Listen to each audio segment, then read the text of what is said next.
কি বলবে আমি ওটা ঠিক বলতে পারবো না এক্স্যাক্টলি কি বলেছে, তবে প্রতিবাদ করা আমাদের গণতান্ত্রিক অধিকার। প্রতিবাদ করতে হবে, অন্যায় হলে সে প্রতিবাদ হবেই, কিন্তু প্রতিবাদটা যেন গণতন্ত্রের মধ্যে আবদ্ধ থাকে, ডেমোক্রেটিক হতে পারে। আজকে তো ওখানে কারফিউ জারি করা হয়েছে। দেখুন 163 জারি করবেন, সেটা রাইট আছে, জারি করতেই পারে। কিন্তু প্রশ্ন থেকে যাচ্ছে যে 1890 সালে যে মসজিদটি তৈরি হয়েছে, তারপর এয়ারপোর্ট হয়েছে 1924-এ। এই কথাটার আমি ঘোর বিরোধী যে এয়ারপোর্ট প্রিমিসেসের মধ্যে মসজিদ, বরঞ্চ মসজিদের প্রিমিসেসে এয়ারপোর্ট এসে গেল, এই কথাটা বলা দরকার। তবে হ্যাঁ, অনেক কটা বিষয় থাকছে, নিরাপত্তার বিষয় থাকছে, থার্ড লেন তৈরি করার, রানওয়ে তৈরি করার বিষয় থাকছে, এবং মুসলিমদের ধর্মীয় উপাসনাকে রক্ষারও একটা প্রশ্ন থেকে যাচ্ছে। যখন এই এতগুলো গুরুত্বপূর্ণ বিষয় যখন থেকে যাচ্ছে, সেটা নিয়ে হুটহাট মন্তব্য না করে আমার রাজ্যের মুখ্যমন্ত্রীর কাছে আমি আবেদন এটাই করবো যে এয়ারপোর্ট অথরিটি, মসজিদ committee, civil society, Islamic scholar যারা আছে তাদেরকে নিয়ে বসুন। আমার বিশ্বাস এটা একটা সুন্দর ওয়ে আউট হবে। কারণ তখন বুদ্ধবাবুর আমল ছিলেন, সেন্ট্রাল অ্যাভিয়েশন মিনিস্টার তখন বিজেপির আন্ডারে ছিল, তারা এসেছিলেন এখানে, তারা আলোচনা করেছেন, বেশ কিছু কি নোটও ছিল, সেই নোটটাও তোলা হোক। তখন কি কি বিষয়টা নিয়ে আলোচনা চর্চা হয়েছিল সেগুলো দেখলে অনেক দেখা যাবে। অহেতুক এটাকে নিয়ে, এই মসজিদটাকে কেন্দ্র করে বিশৃঙ্খলা তৈরি হোক বা বাজে পারসেপশন তৈরি হোক, এটা আমি চাই না। এই জন্য একটা গোল টেবিলের খুবই প্রয়োজন আছে। সেটা হচ্ছে যে আমরা দেখলাম মদন মিত্র তিনি শিবির বদল করলেন, আজকে শোনা যাচ্ছে তাপস তারা দিয়ে যাবেন, মনোজ গুপ্তের নামও শোনা যাচ্ছে, কি বলবেন? দেখুন, তৃণমূল যে পাপগুলো করেছে, অবশ্যই মমতা ব্যানার্জিকে একটা বড় অংশে পাপ দিতেই হবে মাথায়। কারণ তিনি দলের সর্বোচ্চ নেত্রী ছিলেন, তার আমলে অন্যায়গুলো হচ্ছিল, তিনি মুখ বুঝে সহ্য করেছেন। এই পাপের ফলগুলো এগুলো হচ্ছে। যারাই যাচ্ছে তারাই দেখছি অভিষেক বন্দ্যোপাধ্যায়ের জন্য দল থাকছে, বা অভিষেক বন্দ্যোপাধ্যায়ের জন্য শিবির বদলাচ্ছে, বলছে অভিষেক বন্দ্যোপাধ্যায়কে টোপ যাচ্ছে। দেখুন, কিছুতে একটা বলে পাবলিককে বোকা বানিয়ে দিতে হবে।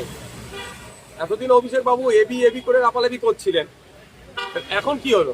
এখন অভিষেক বাবু বলুন বা মমতা ব্যানার্জি বলুন বা তৃণমূল কংগ্রেসের যে থেকে যে মধু পাওয়ার, সেটা নাই, মধুর হাড়ি শেষ হয়ে গেছে।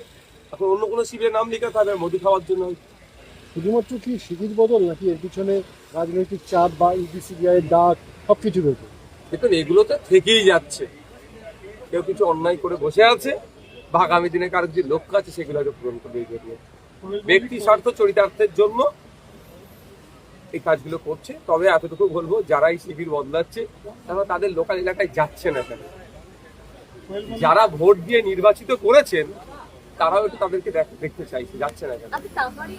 বিভিন্ন এনজিওতে একাধিক র্যাডারে এসে যাচ্ছে, রেড হয়েছে গতকাল, বলা হচ্ছে বিদেশি টাকা এখানে আসছে, এবং সেখানে সেখানে বেশ বিদ্রোহী কাজকর্ম চলছে, একাধিক এরকম অভিযোগ উঠে আসছে। দেখুন, স্পষ্ট ভাষায় আমি বলতে চাই, আমার দাদু স্বাধীনতা সংগ্রামী ছিল, দেশকে স্বাধীন করার জন্য লড়াই করেছে। আমি সেই রক্ত আমার গায়ে বলছে। দেশের মধ্যে থেকে দেশবিরোধী কর্মকাণ্ড কেউ করলে তার কোনো ছাড় নেই।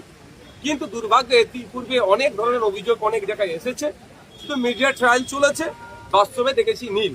এক্ষেত্রেও টাইরিয়া ফাউন্ডেশন বলুন কি সংস্থা বলছে, যে কেউ যদি এফসিআর এর মধ্যে টাকা নিয়ে আসে তাদের কোনো অপরাধ করেনি।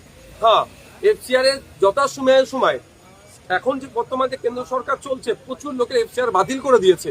বিদেশি টাকা যারা অনুদান নেয়, সে নিয়ারও প্রভিশন আছে, সে টাকা নিয়ে কোথায় কিভাবে খরচ করছে সেটা দেখার দায়িত্ব।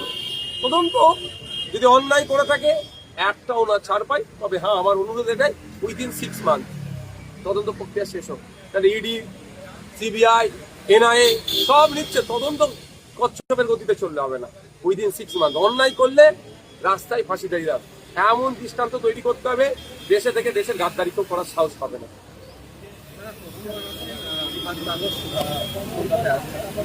কি করবো তার জন্য? আমি কি করবো তার জন্য? শোনো, একটা কথা বলি, বিজেপি তার প্রমিসগুলো যেগুলো করেছে ফেলিওর, উন্নয়নের ডাঙ্গা বাজাচ্ছে ফেলিওর, 3 মাসে সেরকম ভাবে কিছু করাতে পারেনি। ফলে এই উন্নয়নের ডাঙ্গা বাজাতে গেলেই এমন এমন কথা বলো, তখন দিলীপ বাবুকে দিয়ে বলাবে, তো তখন সুমিত বাবু সেটাতে আবার মলম লাগাবে। এই করে মুসলিমদের বিরুদ্ধে 4টে গরম গরম কথা বলো, এটাকে উন্নয়ন বলে চালাবে। তসলিমা নাসরিনকে ওই জন্যই নিয়ে আসা হচ্ছে। আমি কেন বলবো, সংখ্যাগুরু গরিষ্ঠ সমাজের মানুষকে প্রশ্ন করুন যে তসলিমা নাসরিন পশ্চিমবাংলায় আসছে, যে প্রতিনিয়ত আপনার প্রতিবেশী সংখ্যালঘুদের ওপরে নিয়ে বাজে মন্তব্য করে, আপনি কেমন ভাবে দেখছেন? আমাকে কেন প্রশ্ন করবেন? আমি তো স্বাভাবিকভাবেই বলবো এটা ভালো না, এটা বলাবেন আমাকে দিয়ে, কিন্তু আমি ওটা বলবো না। যে কেউ আসতে পারে পশ্চিমবঙ্গের সংস্কৃতি কালচার প্র্যাকটিস করার জন্য কেউ আসতে পারে, কিন্তু সংস্কৃতি কালচারকে সামনে রেখে নির্দিষ্ট কোনো ধর্মের বন্ধের মানুষকে যদি আঘাত করে, তাহলে তখন প্রতিবাদ হবে ডেমোক্রেটিক হয়ে। ত্যাগ করলেন, শেষমেশ দেখা গেল সুনীল বনসালের সঙ্গে তিনি বৈঠক করলেন। আমি অনেক আগে বলেছি এই ধরনের যারা এই সিনেমা জগতের আছে তাদেরকে দিয়ে এই ধরনের পলিটিক্স হয় না। হ্যাঁ, তারা যদি পুরোপুরি যদি আসে তখন কারণ এরা একটা জগৎ সামলাচ্ছে, আবার এই পলিটিক্সটা তো ওর থেকে বড় বড় ফিট তারা সামলাতে পারবে না। অনেক আগে বলছি ফল আজকে এটা আমি কয়েক জায়গায় বলে অসুবিধা কি আছে। देखिए वो बोला पीसफुली प्रोटेस्ट के बारे में, peacefully protest our democratic right, इसमें कोई मेरा ये नहीं है। पहला दूसरा बात है शुक्ला चौधरी साहब वो मस्जिद को उसका वो सेक्रेटरी भी है उसका, वो ज़्यादा इसके बारे में देख रहे हैं, उससे चर्चा कर रहे हैं, इसलिए हम थोड़ा कम बोल रहे हैं। इसमें हम बोलेंगे देखिए इससे पहले वो मस्जिद को लेकर सेंट्रल एविएशन मिनिस्टर आया था जब बीजेपी का दौर चल रहे थे, उधर आज पे कुछ नोट देके गया था, उसको उठाओ क्या बोला था, सीक्रेट रीजन था क्या, वहाँ रहने से कोई दिक्कत नहीं होगा। बात किया अभी वो जो मस्जिद है उसके बारे में चर्चा चल रही है। अब बंगाल का जो चीफ मिनिस्टर है हम उनसे रिक्वेस्ट करेंगे, आप जो एयरपोर्ट अथॉरिटी है, मस्जिद कमेटी है, सिविल सोसाइटी है, इस्लामिक स्कॉलर जो है उसको लेके बैठे इसका मामला को हल करें।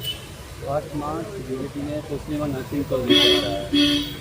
1 मार्च को तस्लीमा नसरीन कौन आएगा कौन नहीं आएगा उसमें लेना देना कुछ नहीं है। बात ये बीजेपी पूरा फेल्यूर है, बीजेपी पूरा फेल्यूर है। बोला था 200 यूनिट मुफ्त में बिजली मिलेगा, 450 में गैस मिलेगा, वर्षा इन डेयर आउट, बहुत कुछ बोला था। अभी देखिए क्या चल रहा है, फेल्यूर है। उसको वो फेल्यूर को उन्होंने क्या अभी तस्लीमा जी को लेके क्या करेगा, वो दोस्त अनसुना बात तो बोलेगा मुसलमान के खिलाफ, ये उन लोग बीजेपी का डेवलपमेंट ही है। लेकिन बात क्या है, कोई आएगा कोई जाएगा उसमें मेरा हम लोगों को कोई लेना देना नहीं है, लेकिन आके कुछ अगर भड़काऊ भाषण देखा तो उसके खिलाफ डेमोक्रेटिक वॉइस से प्रोटेस्ट करो। कोयल मल्लिक राज्यसभा से इस्तीफा दिया है। देखिए हम बहुत पहले बोला इन लोगों के बारे में, जिसके पॉलिटिक्स में थोड़ा भी नॉलेज नहीं है उसको लेके क्या करेगा। अगर वो राज्यसभा में रहेगा तो भी क्या करेगा, क्या मुद्दा उठाएगा। बंगाल में कुल मिला के 70% पॉपुलेशन है एग्रीकल्चर रिलेटेड है, उसके बारे में क्या बात करेगा। पहले तो उनको तो चुनना ही गलत था। अगर ममता बनर्जी का जो दल है अभी ज़्यादा पक्ष है, क्या करेंगे? तो जितना गलती किया उसका भरपाई तो देना ही पड़ेगा उन लोगों को। उन्होंने बोला 21 जुलाई से पहले जिनका जाना है चला जाओ। वो उनका पार्टी का इंटरनल मैटर है और नहीं उनके पास हम सबसे नहीं